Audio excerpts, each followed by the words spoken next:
Welcome to the vast and fascinating world of incredible stories by Niall Davis. We hope you enjoy this one as much as everyone else has. Written by Niall Davis and produced by Defcon Eagle. Join us this evening for a presentation of The Sleepwalker's Witness. A sleepwalker stumbles upon a crime scene, but can they trust their own memories? Enjoy, and we'll have more intriguing narratives soon. Chapter 1. Nightmare Waking. The first thing he registered was the metallic tang of blood. It clung to the back of his throat, thick and cloying, a taste that would forever be etched into his memory. His eyes flickered open, the world a blur of grainy darkness. He blinked, trying to focus, his heart hammering a frantic rhythm against his ribs. Where was he? He tried to sit up, but his body screamed in protest. Every muscle ached, every joint felt stiff and out of place. His hands, when he finally managed to bring them into view, were coated in a dark, viscous substance. Blood. Panic clawed at his throat, choking off the scream that threatened to erupt.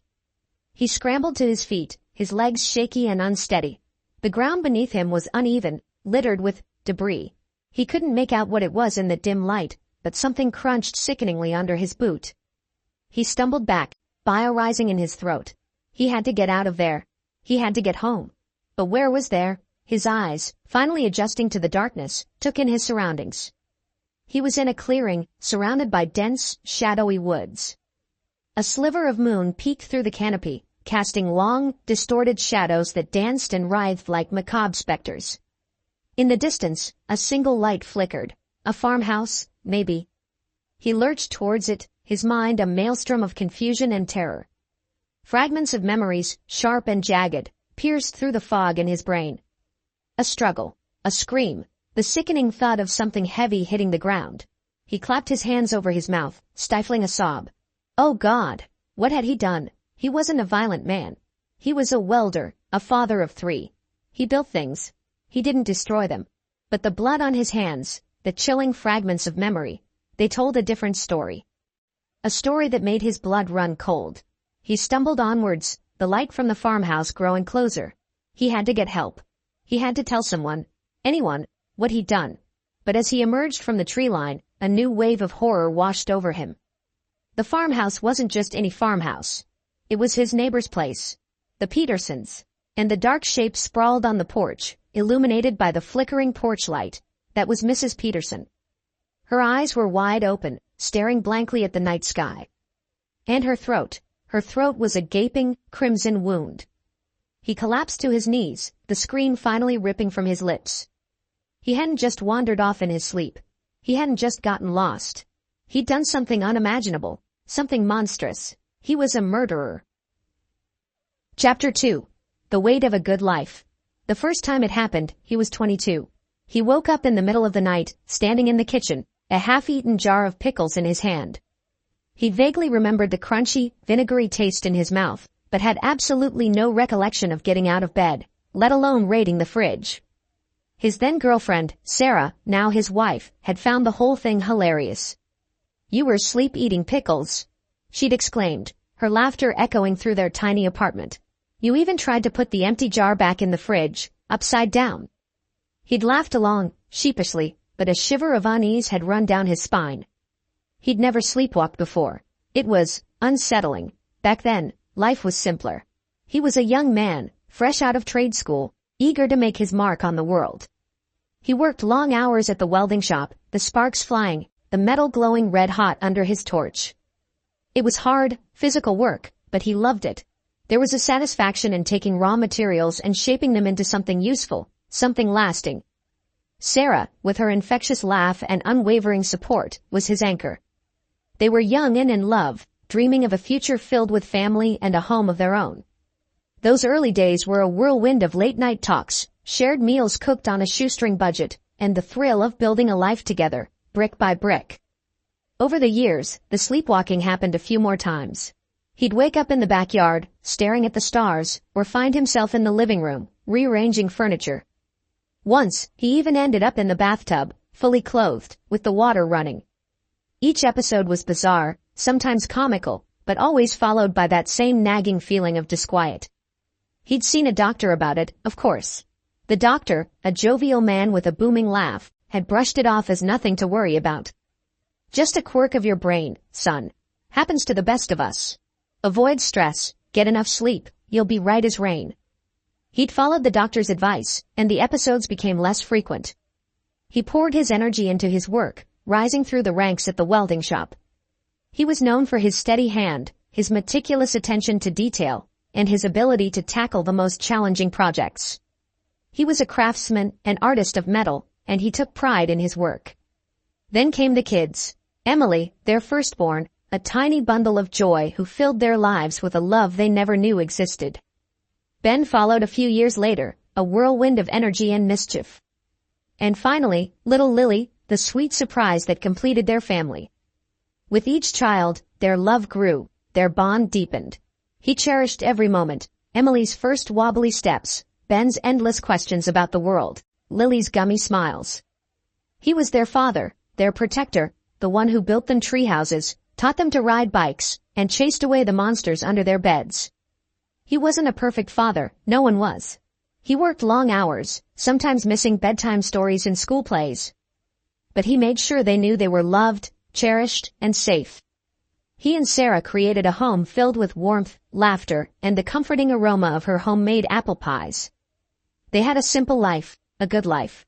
He had a steady job, a loving family, a comfortable home. He was a respected member of the community, a man known for his honesty, his work ethic, and his quiet strength.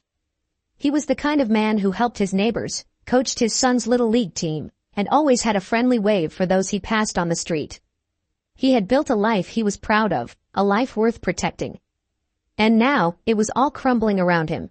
The blood on his hands, the dead woman on his neighbor's porch, they threatened to destroy everything he held dear. He was a good man, a family man. He wasn't capable of such violence. Was he? Chapter 3. The Weight of Guilt. The morning sun streamed through the window, casting long, dancing shadows across the bedroom floor. Yet, Jake couldn't shake the darkness that clung to him. The horrific image of Mrs. Peterson, lifeless and bloodied, replayed in his mind like a broken record. He'd woken up in a cold sweat, the weight of the night's events crushing his spirit.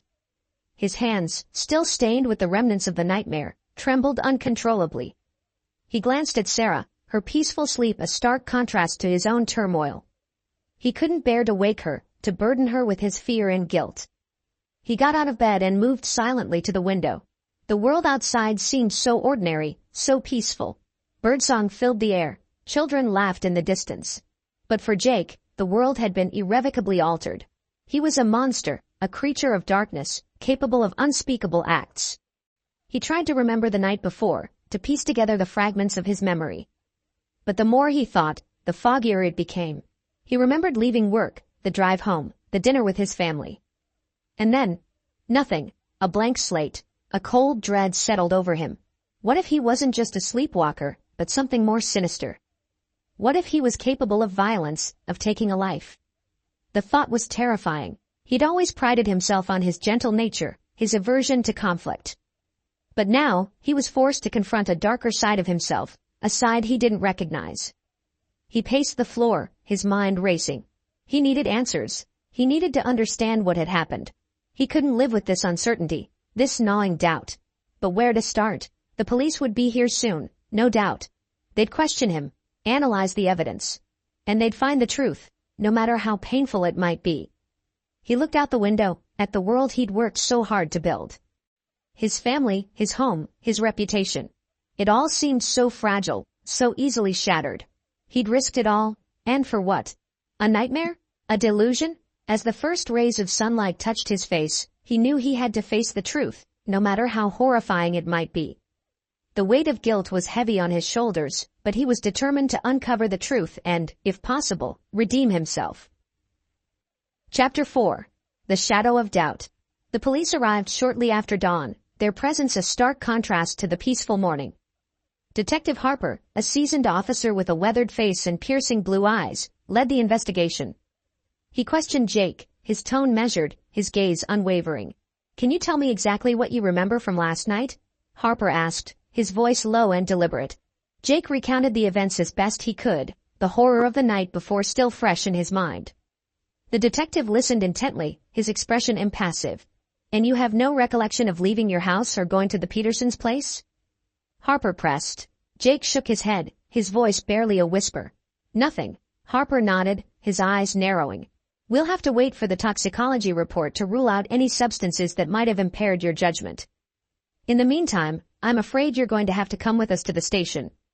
As the police car pulled away, Jake couldn't shake the feeling that he was being watched. It was as if a shadow was following him, a constant reminder of the darkness within. He glanced out the window, his gaze drawn to a figure lurking in the shadows of a nearby tree. The figure was shrouded in darkness, its face obscured. Was it just his imagination, or was someone truly watching him? At the station, Jake was subjected to a barrage of questions, his answers scrutinized from every angle. The detectives were polite, but their skepticism was palpable. They were treating him like a suspect, not a victim. As the hours passed, Jake grew increasingly agitated. He was innocent, he insisted. He hadn't meant to hurt anyone. But the evidence seemed to point in a different direction. The blood on his hands, the chilling memories of the attack, it was all too much to ignore. He tried to focus on his family, to imagine Sarah and the kids waiting for him at home. But the image of Mrs. Peterson, lifeless and alone, kept intruding on his thoughts. He felt a deep sense of shame and guilt, a weight that threatened to crush him. As the day wore on, Jake found himself trapped in a nightmare, a prisoner of his own mind. He was the accused, the victim, and the monster, all rolled into one. And the truth, it seemed, was slipping further and further out of reach. Chapter 5. A Glimpse of the Truth. As the days turned into weeks, Jake found himself trapped in a surreal existence.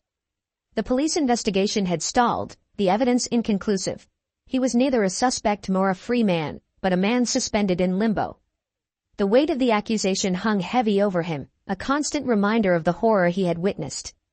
One day, while reviewing the case file, Jake noticed something peculiar, a series of surveillance camera footage from a nearby convenience store. The footage showed a man, cloaked in shadow, purchasing a strange device. The man's face was obscured, but his figure was unmistakable. It was the same figure he had glimpsed in the shadows outside his house. Intrigued, Jake delved deeper into the footage. He discovered that the device was a sophisticated sleepwalking induction device, capable of manipulating a person's dreams and actions. A chill ran down his spine. Could this be the key to unlocking the mystery of the murder? Armed with this new information, Jake sought out the help of a tech expert, a brilliant young woman named Anya. She was skeptical at first, but after hearing Jake's story, she agreed to help. Together, they analyzed the device, uncovering a hidden network of users and a shadowy organization behind it.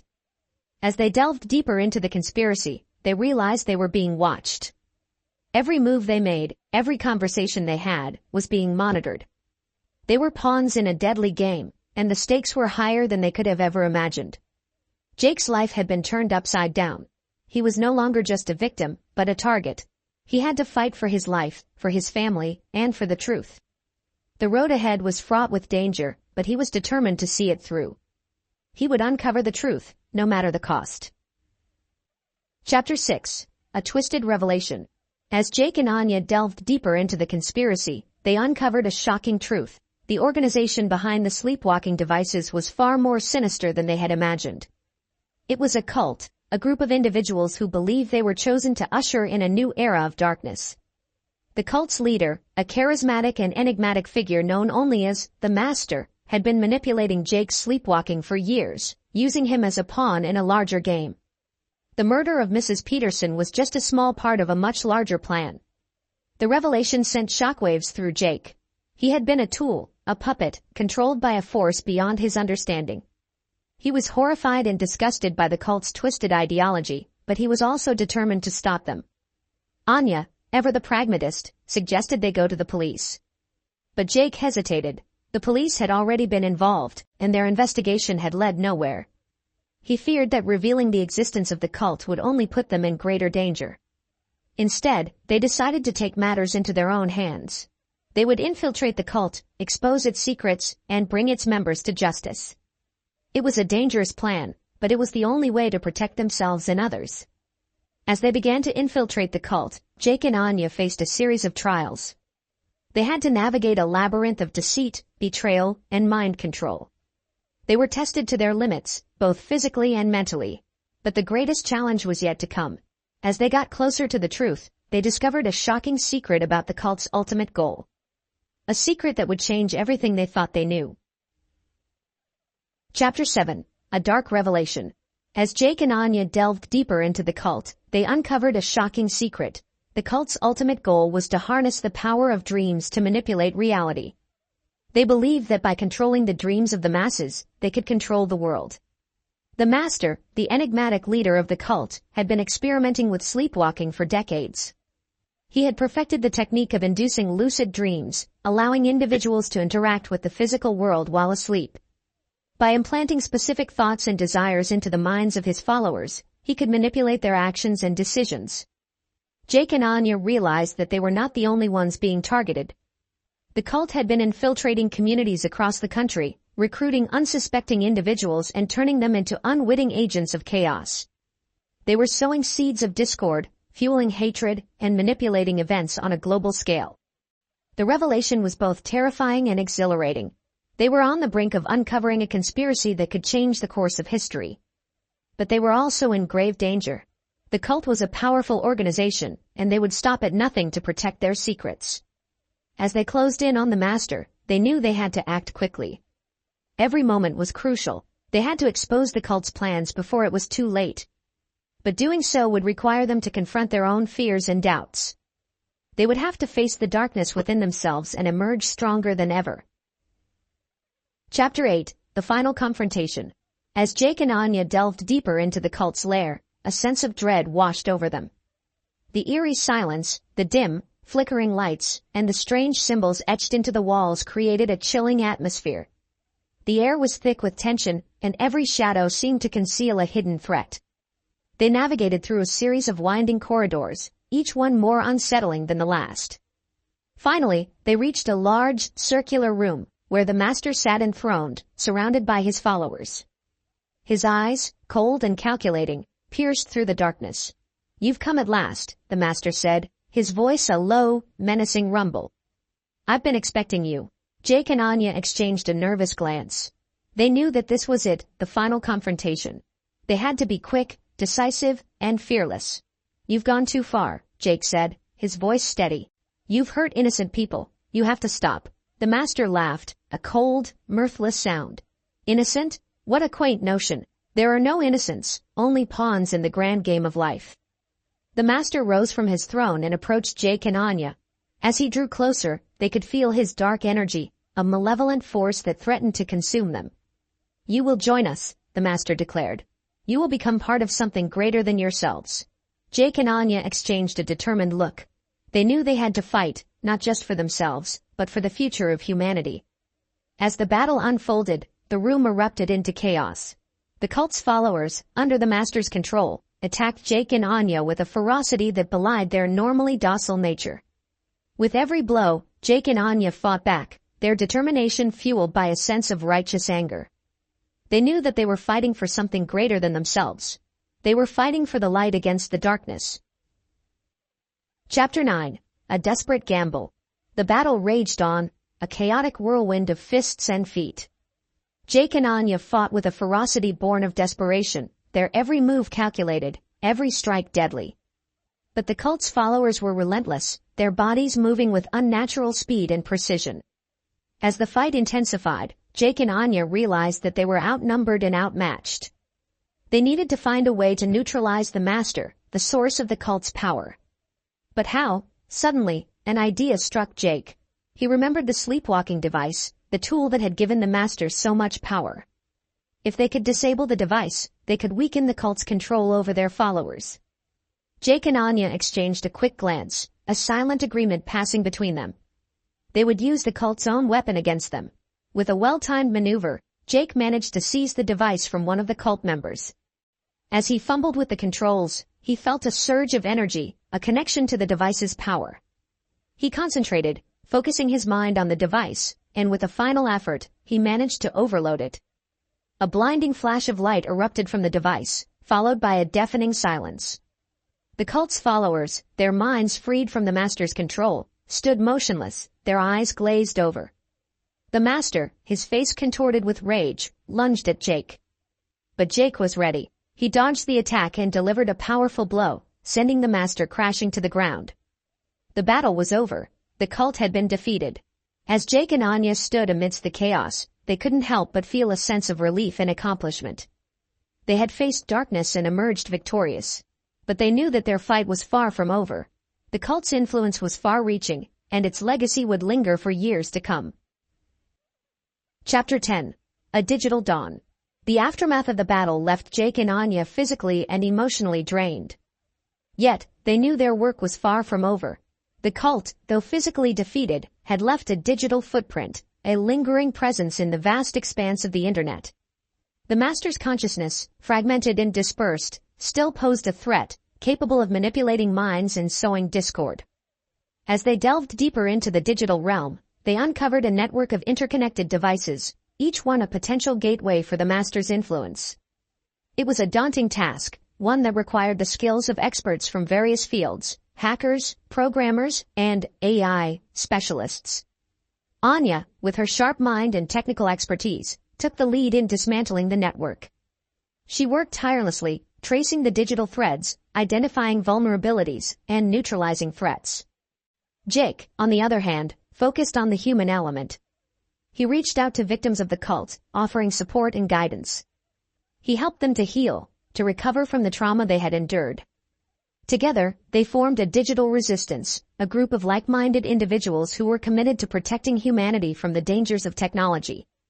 They were a diverse group, united by a common goal, to create a future where technology is used for good, not evil.